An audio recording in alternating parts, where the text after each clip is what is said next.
اللهم صل على محمد وعلى آل محمد كما صليت على إبراهيم وعلى آل إبراهيم إنك حميد مجيد اللهم بارك على محمد وعلى آل محمد كما باركت على إبراهيم وعلى آل إبراهيم إنك حميد مجيد الحمدللہ اللہ پاک نے اپنے فضل سے ماہانہ اجتماع کی نعمت سے نوازا ہوا ہے۔ اللہ پاک قبول فرمائے، اپنی رضا کی دھن نصیب فرمائیں، اپنی اصلاح کی فکر نصیب فرمائیں، ذکر اللہ کثرت سے کرنے والا بنائیں۔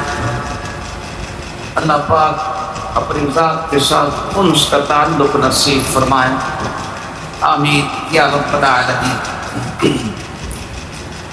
آج یہاں پر صاف ہے اور وہاں حرمین شریفین میں آٹھ ہے،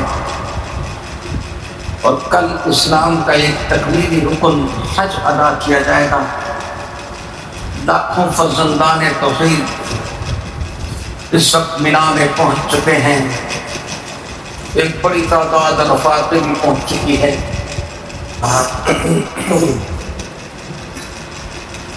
حج کیا ہے اسلام کا ایک تکمیلی رکن ہے۔ آخر میں حج فرض ہوا۔ عام طور پر حدیث کتابوں میں جب اصول بیان کرتے ہیں نبی کریم صلی اللہ علیہ وسلم شہادت واللہ الہ الا اللہ وان محمد رسول اللہ واقام الصلاۃ وایتاء الزکاۃ وصوم رمضان، تو حج آخر میں، کیونکہ اس کی فرضیت آخر میں۔ ایک بار مسجد نبوی کے امام نے بڑی خوبصورت بات کہی کہ حج کا ذکر آخر میں ہے اور فرضیت بھی آخر میں ہوئی، تو اس میں اشارہ ہے اس بات کی طرف کہ حج کا حقیقی معنی میں فیض اس کو نصیب ہوگا کہ جس کا عقیدہ بھی ٹھیک ہوگا، نماز بھی ٹھیک ہوگی، روزہ بھی ٹھیک ہوگا، پھر اس کو کہتے ہیں کہ حج کا صحیح معنی میں فیض نصیب۔ بڑی اونچی بات کہی۔ آج کل ہم لوگ حج کرتے ہیں لیکن حج سیکھنے سے متعلق جو باتیں ہیں ان پہ توجہ نہیں کرتے۔ حج سیکھنے سے پہلے، حج کرنے سے پہلے احکام حج بھی سیکھنے چاہیے، آداب حج بھی سیکھنے چاہیے۔ حج پر جانے سے پہلے اپنی نماز کی بھی تصحیح کرنی چاہیے، حقوق کی ادائیگی کا بھی فکر کرنا چاہیے۔ رسول اکرم صلی اللہ علیہ وسلم نے ایک ہی حج کی جس کا نام حجۃ الوداع۔ اللہ اکبر، احادیث میں اس حج کا بڑی تفصیل کے ساتھ صحابہ ذکر کرتے ہیں۔ تقریباً 30 صحابہ نے حضور کا حج ذکر کیا۔ آپ صلی اللہ علیہ وسلم جب روانہ ہوئے تو آپ نے فرما دیا کہ خذوا عنی مناسککم لعلی لا احج بعد عامی ھذا، مجھ سے حج کے مسائل سیکھ لو، شاید اس سال کے بعد میں پھر حج نہ کر سکوں۔ سبحان اللہ، عجیب و غریب منظر ہوگا۔ سن 8 ہجری میں مکہ مکرمہ فتح ہوتا ہے، سن 9 ہجری میں رسول اللہ صلی اللہ علیہ وسلم حضرت ابوبکر صدیق رضی اللہ عنہ کو امیر حج بنا کر روانہ کرتے ہیں، اور ساتھ یہ بھی اعلان ہو جاتا ہے کہ اگلے سال رحمت للعالمین صلی اللہ علیہ وسلم بنفس نفیس خود حج کریں۔ لوگ مکہ مکرمہ سے پہلے جو راستہ ہے مکہ اور مدینے کے درمیان میں، اس میں انتظار میں تھے۔ آپ کا قافلہ جب روانہ ہوا حج کے لیے تو تقریباً 10,000 تھے، اور 10,000 کی شان بھی عجیب تھی۔ راوی کہتے ہیں کہ نبی کریم صلی اللہ علیہ وسلم نے ذوالحلیفہ میں احرام باندھا، آپ نے اپنی سواری کے اوپر قدم رکھا۔ میں دیکھ رہا تھا کہ حضور کے دائیں جانب بائیں جانب آگے پیچھے ہر طرف حد نظر انسان نظر آ رہے تھے۔ کیا حسین منظر ہوگا. رسول پاک صلی اللہ علیہ وسلم لبیک کہہ رہے ہیں. آپ کا یہ سفر تقریباً 10 دن کا تھا. 10 دن میں آپ یہ سفر طے کیا. آپ کے ساتھ آپ کی 9 کے 9 ازواج مطہرات بھی تھیں. آپ کی لخت جگر سیدہ فاطمہ رضی اللہ عنہا بھی تھی اور بھی صحابہ. اس سفر میں کم و بیش ہر مسلمان آپ کے ہم رکاب.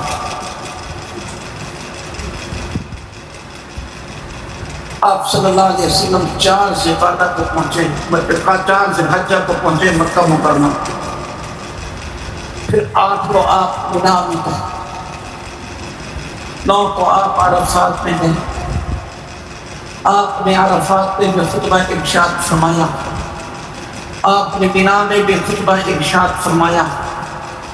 اور دونوں خطبوں کے اندر آپ صلی اللہ علیہ وسلم نے امت کو خصوصی نصائح فرمائی, انسانیت کا احترام سکھایا, جاہلیت کی قدروں کو ختم کیا. فرمایا تحت قدمیہ, میرے پاؤں کے نیچے سارے کے ساری جاہلیت کی قدریں آ گئی ہیں. زمانہ جاہلیت کے خونوں کو معاف کر دیا, ختم کر دیا. اب زمانہ جاہلیت کے اندر اگر کسی نے کسی کو قتل کیا ہے تو وہ اس کا انتقام نہیں لے سکتا. زمانہ جاہلیت کی اور جتنی رسوم تھی سب کو تباہ کیا. آپ صلی اللہ علیہ وسلم نے عورتوں کے حقوق کا خاص طور پر ذکر کیا. اس کے ساتھ ساتھ آپ صلی اللہ علیہ وسلم نے قوم سے ایک بات پوچھی, اپنی امت سے ایک بات بھی پوچھی. اور یہ بات پوچھی آپ نے عرفات کے میدان میں. آپ کو معلوم ہونا چاہیے کہ مکہ مکرمہ سے جو راستہ جاتا ہے طائف کی طرف, وہ عرفات سے ہو کر جاتے ہیں. تو آپ صلی اللہ علیہ وسلم جب طائف کا سفر کیا تھا, شاید اسی عرفات سے ہو کر کے آپ کے مخاطب اس وقت وہ لوگ بھی تھے جنہوں نے ابتدا میں اسلام کو قبول کر لیا تھا. وہ لوگ بھی آپ کے مخاطب تھے جنہوں نے کچھ عرصے کے بعد قبول کیا تھا. اور وہ بھی تھے جنہوں نے پھر جنگیں لڑی تھی 8 سال, اور آخر میں آ کے فتح مکہ کے موقع پر اسلام قبول کیا تھا. مجمع سارا فتح ملا تھا. آپ نے جب سارے ارشاد فرما دیے تو ایک بات کہ یہ فرمائی, الا, عربی میں الا کا لفظ تنبیہ کے لیے.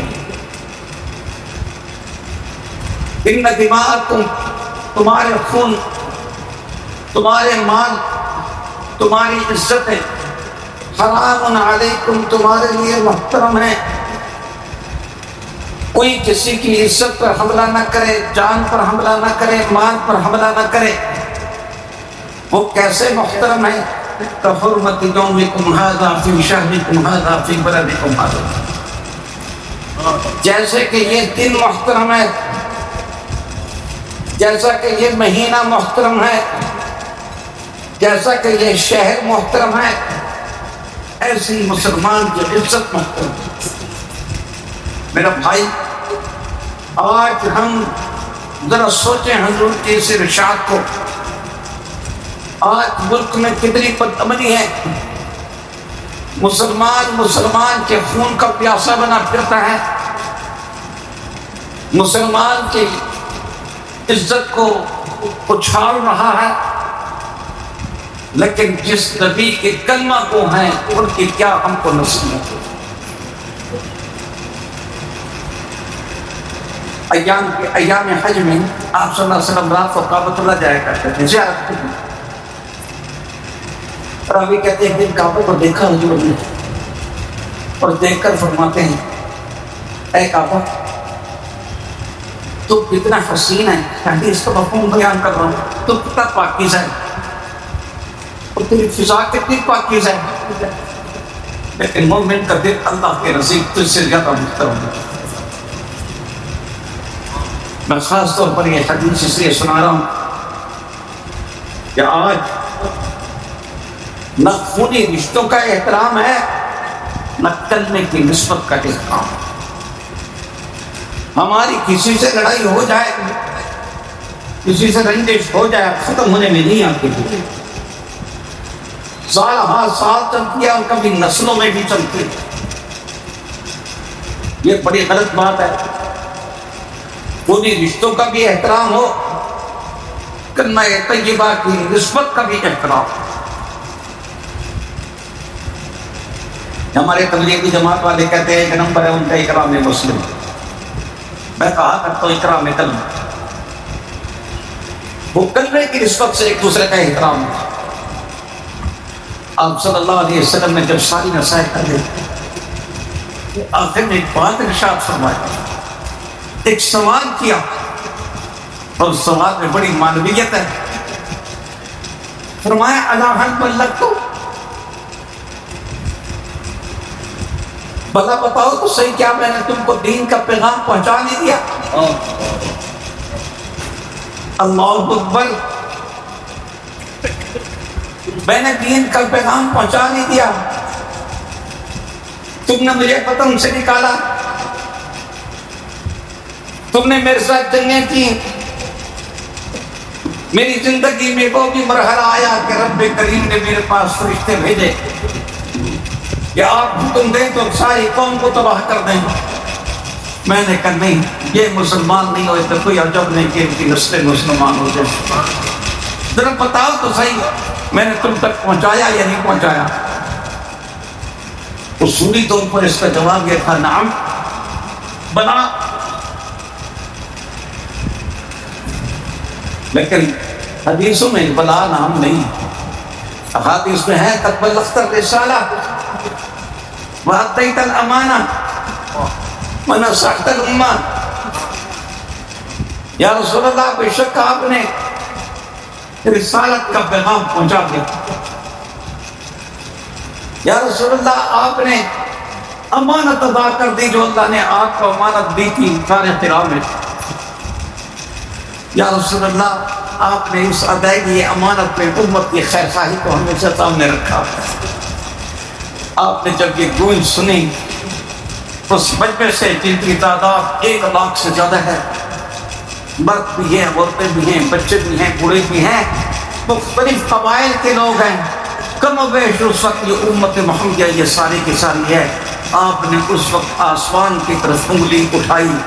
حدیث پڑھانے والے کہتے ہیں کہ یہ کام صرف زندگی میں ایک ہی مرتبہ آپ نے کیا عرفات کے میدان میں، اور فرمایا اللہم اشہد اللہم اشہد اللہم اشہد۔ اے اللہ گواہ رہنا، اے اللہ گواہ رہنا، اے اللہ گواہ رہنا، جو امانت تو نے دی تھی میں نے وہ امانت پہنچا، امت کے ذمہ لگا دیا۔ فَلْيُبَلِّغِ الشَّاهِدُ الْغَائِبَ،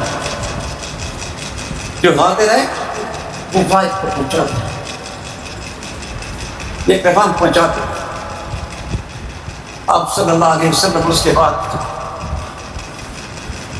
2 نمازیں اکٹھی پڑھائیں آپ نے، ظہر اور عصر۔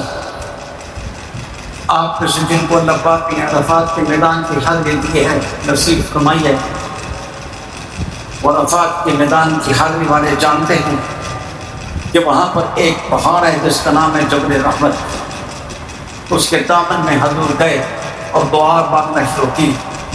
اسوا نامی پر سوار تھے حضور، اور جب تک سورج غروب کی ہوا رحمت عالم اللہ سے مانگتے رہے صلی اللہ علیہ وسلم۔ یہ مختصر بات میں نے آپ سے عرض کی۔ پھر آپ صلی اللہ علیہ وسلم نے منا میں جو خطبہ دیا، کم و پیش رحمت عالم صلی اللہ علیہ وسلم نے وہی باتیں ارشاد فرمائی جو وہاں پر ارشاد فرمائی تھی۔ باقی احکام ہیں، مسائل ہیں، میں وہ بیان نہیں کرتا، صرف ایک حدیث سناتا ہوں جو آپ نے فرمایا من حج، جس آدمی نے حج کیا، فلم یرفث ولم یفسق، نہ اس نے بے حیائی کا کام کیا نہ گناہ کا کام کیا، رجع کیوم ولدتہ امہ، ایسے لوٹے گا جیسے ماں کے پیٹ سے نکلے۔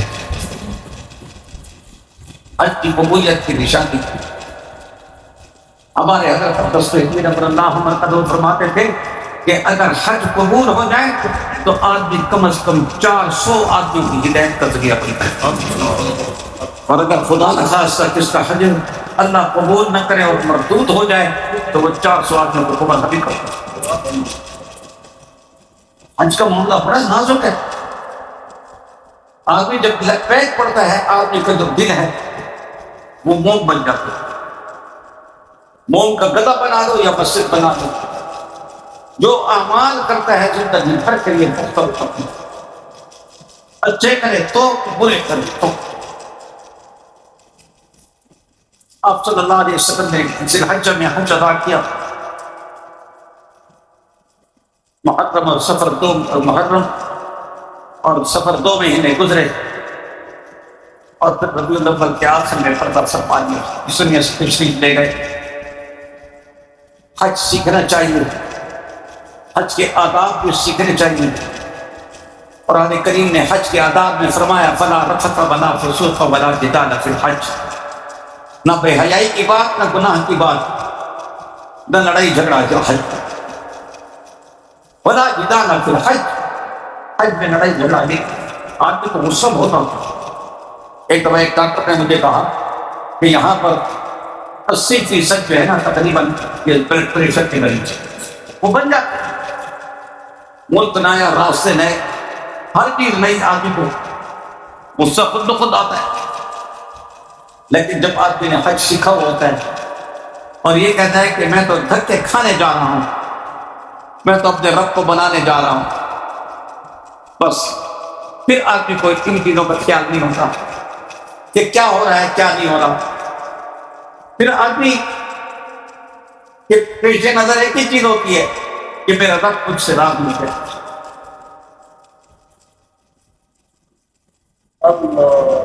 یاد رکھیں کہ حج جو ہے زمانہ جاہلیت میں بھی ہوتا تھا، مگر ان لوگوں نے حج کو ایک میلہ بناتے ہیں۔ حج کے دنوں کے اندر اپنے آباء و اجداد کے مفاخر کے لیے وہ لوگ مجلسیں اور محفلیں منعقد کرتے تھے۔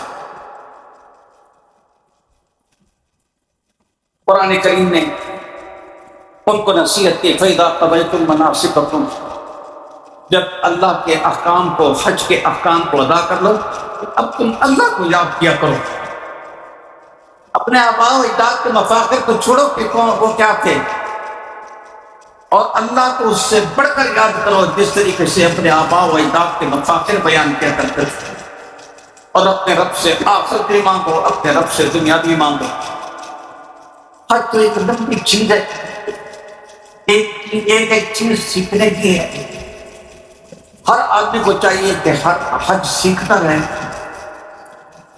اگر آدمی حج ٹھیک طریقے سے کر لے تو اس کی زندگی میں انقلاب آ جاتا ہے۔ آدمی رمی بیمار کرتا ہے، جس کی رمی قبول ہو جاتی ہے وہ شیطان کے اثر سے بچ جاتی ہے۔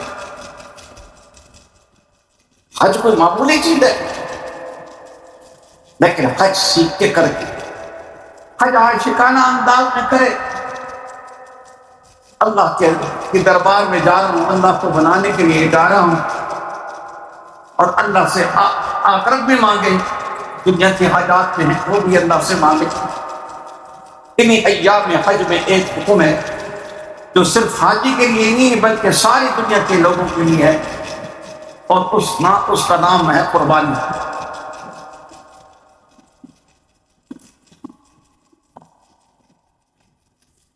قربانی کے بارے میں قرآن پاک میں ہے لَن يَنَالَ اللَّهَ لُحُومُهَا وَلَا دِمَاؤُهَا، اللہ کے ہاں نہ تمہارا گوشت پہنچے نہ تمہارا خون پہنچے۔ قربانی کا نہ خون پہنچتا ہے نہ گوشت پہنچتا ہے۔ وَلَٰكِن يَنَالُهُ التَّقْوَىٰ مِنكُمْ، لیکن تمہارا تقویٰ پہنچتا ہے، تمہارا وہ جذبہ پہنچتا ہے جس جذبے کی بنا پر تم نے قربانی کی۔ اس بات کو سوچنا چاہیے کہ ہمیں قربانی کیوں کریں۔ قربانی کرنے کے اندر اللہ کی رضا ہو، یوں نہ ہو کہ بچے کہیں گے کیا کوئی ایک بھی قربانی ہے، خود کی بھی قربانی ہے، ہماری قربانی نہیں ہے، تو بچوں کو خوش کرنے کے لیے قربانی کرنا یہ ٹھیک بات نہیں۔ یا کبھی یوں ہوتا ہے کہ بھائی کی قربانی آئی، اب یہ کہتا ہے کہ بھائی نے قربانی دی ہے 30,000 کی تو میں دوں 40,000 کی، یہ کوئی میچ تھوڑا ہے کہ تو ہرانا ہے اس کو، تو اپنی فرصت کے مطابق کتنی وہ لے، لیکن یہ نہیں کہتا کہ میں نے بھائی کو ہرانا ہے۔ قربانی کا گوشت جو ہے، قربانی کرنی جو ہے وہ صرف اور صرف اللہ کی رضا کے لیے کرنی ہے۔ کہتے ہیں کہ قربانی جب آدمی کرتا ہے تو قربانی کا خون زمین پر گرنے سے پہلے اللہ اس آدمی کے گناہوں کو معاف کر دیتا ہے، اللہ اس آدمی کے گناہوں کو کیا کر دیتا ہے، معاف کر دیتا ہے۔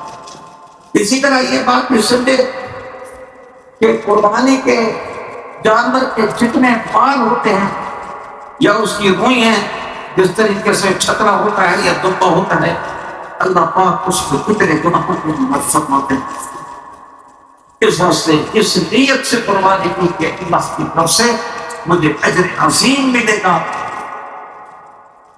پھر بنتی ہے بات قربانی کا گوشت تقسیم ٹھیک طریقے سے کرنا چاہیے۔ قربانی سے پہلے ہم کو چاہیے اپنے محلے کے، اپنے ملنے جلنے والے، اپنے خاندان کے لوگوں کا ہم جائزہ لیں کہ کس کس کے گھر میں قربانی نہیں ہے، ان کے گھر میں ہم خود حصہ بھیجیں اور بقدر کفایہ حصہ بھیجیں، تھوڑا تھوڑا حصہ نہ بھیجیں، اتنا حصہ بھیجیں جو رج کے وہ 2 ٹائم کھا تو سکیں۔ اللہ اکبر فرماتے ہیں کہ قربانی کے 3 حصے کم۔ آج تک تو ہم فرمائیں جب سے ڈیپ فریزر ہیں، قربانی کا بکرا سنو سمے ڈیپ فریزر میں، ادھر کا پول ادھر چلا دیا، ادھر کا پول ادھر چلا دیا، بس باقی ہے سب لوگ بات کرتے کوئی تھا دوسرا نقصان کھاتا ہے۔ شریعت کے حکم کو آدمی پورا کرتا ہے، لیکن دیکھنا یہ ہے کہ یہ حکم پورا کب ہوتا ہے، کہ حکم جب پورا ہوتا ہے جب دل میں اللہ کی محبت اور اللہ کی عظمت۔ یہ جو ہماری مجلس ہوتی ہے یا خانقاہی مجالس ہوتی ہیں، ان کا اصل موضوع ہوتا ہے تعمیر الظاہر والباطن، لیکن ظاہر سے پہلے باطن کی تعمیر، باطن کی تعمیر کرنا، باطن میں اللہ کی محبت کو اجاگر کرنا، باطن میں رسول اللہ صلی اللہ علیہ وسلم کی محبت کو اجاگر کرنا، باطن کو سنوارنا، باطن میں جو رذائل ہیں ان رذائل کا ازالہ کرنا، وہ رذائل جو ذریعہ بنتے ہیں اللہ سے دوری۔ ہم لوگ تو آج کل بڑے عجیب ہیں، دین کے معاملے میں ہم قناعت والے ہیں، دنیا کے معاملے میں ہرس والے، بس پگڑی آ گئی، داڑھی آ گئی، ووٹ میں ہو گئے کہ میں دیندار ہوں، اللہ کا پیارا، اللہ کی نظر سے دل پر کہیں دل میں دنیا کی محبت خوشی ہوئی تو نہیں ہے، کہیں مال کے لیے اندر پن تو نہیں ہے، کہیں دل میں مسلمان کا کینہ اور بغض تو جمع ہوا نہیں ہے، کہیں دل میں قطع رہنے کے جذبات تو نہیں موجود، کہیں دل میں شہوت پرستی تو نہیں کری ہوئی، وہ چیزوں کو دیکھنے کی خانقاہ کہتے ہیں اس کو ہے جس میں اس کا علاج کیا ہے۔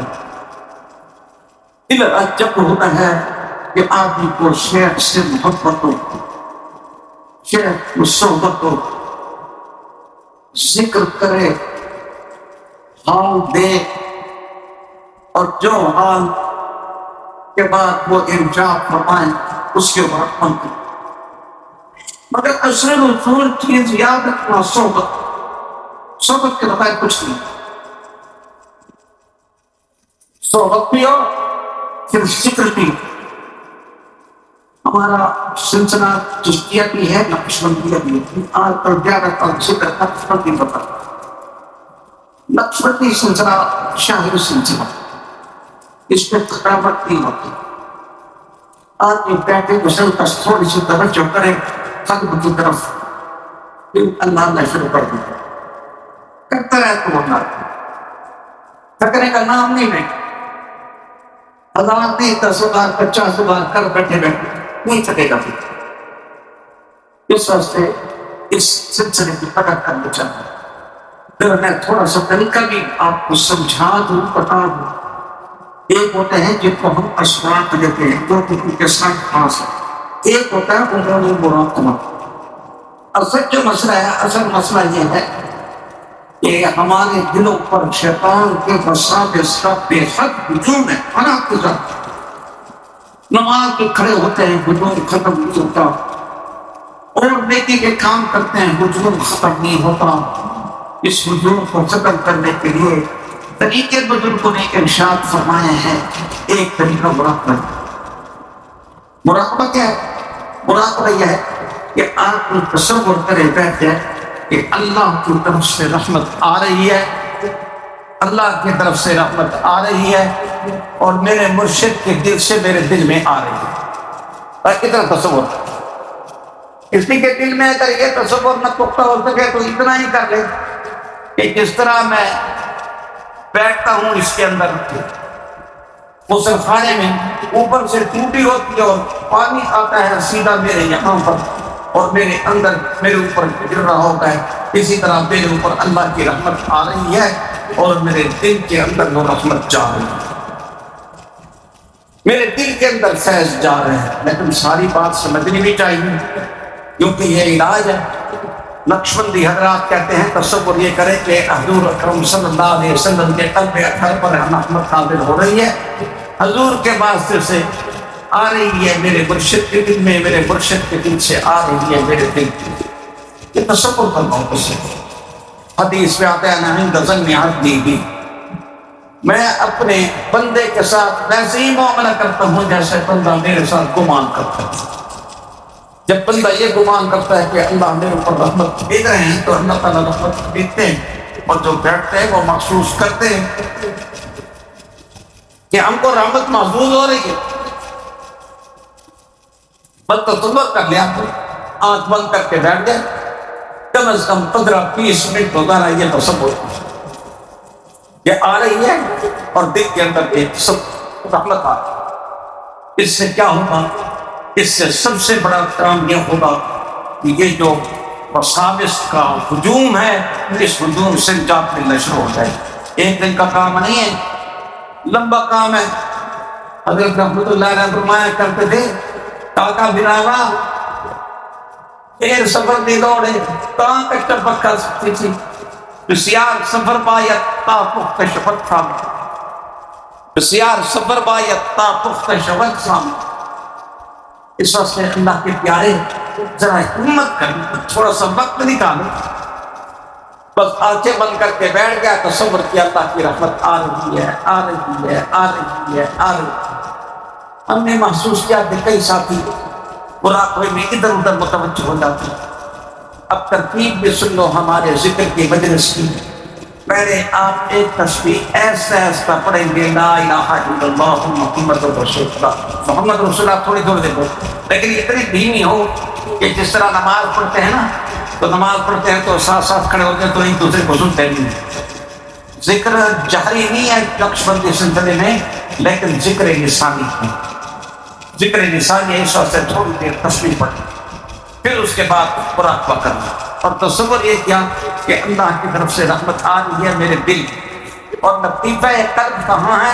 یہ بائیں طرف جو پسلیاں ہیں، 2 پسلیاں جو اوپر بائیں طرف، یہ لطیفہ قلب ہے۔ یہ میری انگلی کو دیکھ لو، یہاں پر لطیفہ قلب۔ بس یہاں پر تصور کریں گے آج کل جو آدمی 7 دن محنت کرتا ہے، اللہ اس کے دل کو جانتا ہے، اس کے دل میں اللہ کا پاک نام آ جاتا ہے، وہ دل ذکر کرتا ہے، وہ خود سنتا ہے۔ یہ نہیں کہ اس کام سے، خیال کے کام سے وہ دل کو سنتا ہے، ذکر کو سنتا ہے۔ بات کو سمجھ لیں، پہلے مراقبہ کر لیں، مراقبہ کرنے کے بعد پھر یہ ہے کہ اپنا ذکر کریں، کم از کم لطیفہ قلب کو ذاکر بنائیں، اور کتنا ذاکر بنائیں، روزانہ کم از کم 15-20 منٹ جیسے مراقبہ کرے، 15-20 منٹ ذکر قلبی کرے، ذکر قلبی کرے گا انشاءاللہ اللہ کے فضل سے ذاکر بن جائے گا۔ لطیفہ قلب جب ذاکر بن جائے گا، قلب جو ہے وہ تو کیا ہے، سارے جسم کی ٹنکی ہے، جس طرح ٹنکی سے پانی آتا ہے سارے وجود میں، اسی طریقے سے قلب سے کے جذبات آتے ہیں سارے وجود میں، دل کے جذبات آ جائیں گے وجود میں، آنکھ میں آئیں گے، آنکھ پہ فرمانی نہیں کرے گی، کان میں آئیں گے، کان پہ فرمانی نہیں کریں گے، ہاتھ پہ آئے گی، ہاتھ پہ فرمانی، جہاں جہاں پہنچیں گے اس کے جذبات افراد وہ بے فرمانی سے بچ جائے گا، خیر بے کم ہو گیا ہمارا۔ اللہ تعالیٰ کی باتوں پر عمل کی توفیق عطا فرمائے۔ آپ بھی جب ذکر کریں، مراقبہ کریں، تو یہ بھی سمجھ لیں کہ میں اللہ کو یاد کر رہا ہوں، میں اللہ کی طرف متوجہ ہوں، اللہ بھی میری طرف متوجہ ہے۔ یہ میں اپنی طرف سے نہیں کہہ رہا، قرآن کریم میں ہے، فَاذْكُرُونِي أَذْكُرْكُمْ، تم مجھے یاد کرو میں تمہیں یاد کروں گا، تم مجھے یاد کرو میں تمہیں یاد کروں گا، تم مجھے یاد کرو اپنے حال کے مطابق میں تمہیں یاد کروں گا اپنے شان کے مطابق۔ اللہ کی شان اپنی ہے۔ اللہم صلی علی محمد وعلی آل سیدنا و مولانا محمد وبارک وسلم علیہ۔